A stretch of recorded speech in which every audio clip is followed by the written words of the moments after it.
This is the first product sample that I've ever rejected, and it has taught me more about business than any other online course or any other book that I've ever read. Because a sample is not just a sample, it is also your product's identity, your brand promise, and also it shows the quality of your product. When the first sample arrives, it feels exciting. It feels like progress. It feels like the idea is finally coming real. But that excitement can be dangerous. Because after waiting so long, you almost want to convince yourself that this is good enough. This is where I had to stop myself. The problem is not that the bottle sample is not good enough. It is just that it is not good enough for the brand that I am trying to build. Lesson 1. A sample is a test and not actual progress. Now, one thing I understood from speaking to all first-time founders recently is that they usually try to make do with the first sample they receive because they do not want to work with delays. And I understand that India is not very quick when it comes to manufacturers and when it comes to delivery times, and it is very hard because you will not find everything in your state. But that is the problem, right? The problem is your first sample is meant to show you where the gap lies. What is it that you could improve so that you make a good first impression when you're getting into business? Quality is judged before the product is used. Before someone smells this fragrance, they hold the bottle. They feel the cap.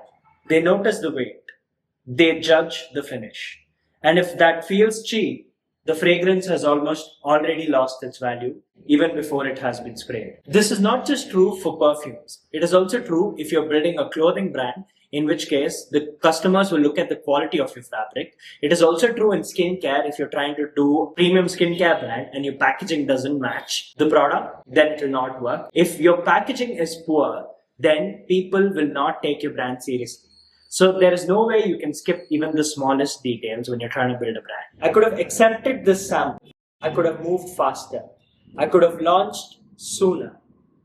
But then I decided this is not the right fit for my first impression. Not because it was useless, but just because it didn't represent my brand very well. Now there is a lesson here. The problem is, once you delay the process because you've ordered new samples and you've rejected your first samples, you might think, I have saved cost because I've not started my brand, I've not affected my brand image. But the problem is, when you save cost on one end, you are increasing your cost on the other end. What a lot of people don't realize is, building a product doesn't just mean you will get one step right. There are so many other steps which are getting delayed because of it. Now, if your bottle got delayed, all the other suppliers will also follow along. So the thing is, you will delay your supply for the bottles. Now that will affect your packaging. And your packaging supplier might move up a timeline for another business so that he can produce his masses while you are still sitting there for your sample to come. And when your sample finally arrives, he may not prioritize you because there's so many other businesses he has to cater to, and they will have bulk orders, which means your timeline will get delayed further. So this is where your decision of what is it that you want to compromise on comes. You might want a better quality product, but then your packaging will get delayed. And you might want a good packaging after that, but then your website creation might get delayed. Your marketing plans after that might get delayed. Your timeline for when you want to start your marketing might get delayed. And all of this has to be mitigated well in advance. And the thing is, when you're a first-time founder, you cannot plan for all of this together. And that is what business is. You'll need to mitigate what you want to do and decide accordingly where you want to sacrifice and where you'll have to follow the timeline so that your brand comes out exactly the way you want. And you do not have unlimited money. So you will have to work with what money you have. You have to balance all of this. And it seems easy when you're not in the business space, but when you actually start it, it'll all start making sense. Building a physical product-based brand in India is very difficult. It is not just the fact that you have to deal with suppliers, you have to convince your buyers, but you also have to deal with the problem of age. If you're very young, there are a lot of doubters, including your suppliers and your buyers. There are so many doubts you'll have to clear, and there's so many people you'll have to convince. Now, once you've done all of this, you're also putting your savings on the line, you're putting your future on the line, your CV is now crying because you've taken a career gap. And after all of that, if you've not had the confidence to put yourself out there, it can all fall through. A lot of people don't even talk about these challenges because It is easier for them to hide behind closed doors and fail rather than show it in person and actually go through the public humiliation. This is where I remember the quote from Frank Sinatra, the singer, where he says, "Let the records show that I took the blows. And in the end, not in a shy way, I did it my way."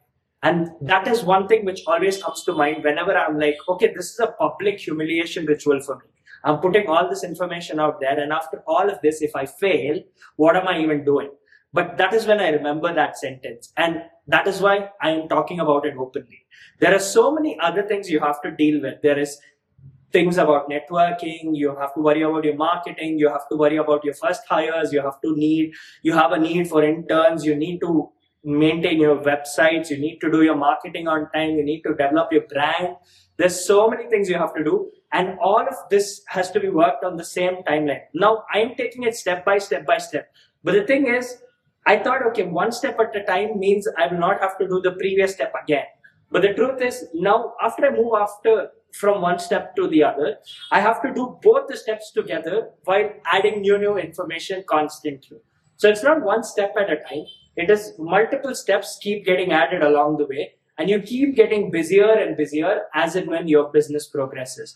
You will start with marketing, but now you have hired interns. Now you have to assign work for them. Now you have to pay them. You have to now do their GST. You have to do their filings, and you have to explain this to your tax auditor who's filing your returns. All of this will keep getting added work. And in the beginning, you do not have the funds to keep bringing in people and working for you. So you're going to do all of these steps together. Now, if your intern is not up to the mark, you'll have to fire him. You'll have to do the interviews. You'll have to be the bad guy. All of this while you're still dealing with the stress.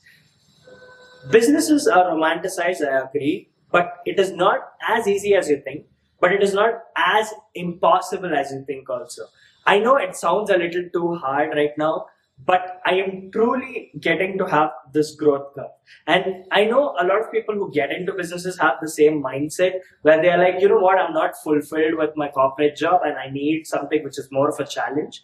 Then business is the place for you. If you like challenges, if you like problem solving, if you see anything and everything which is thrown at you as a power struggle, and you're like, you know what, I'm going to get through this and I'm going to show the world that I can still do it, then that is the kind of person who should do business.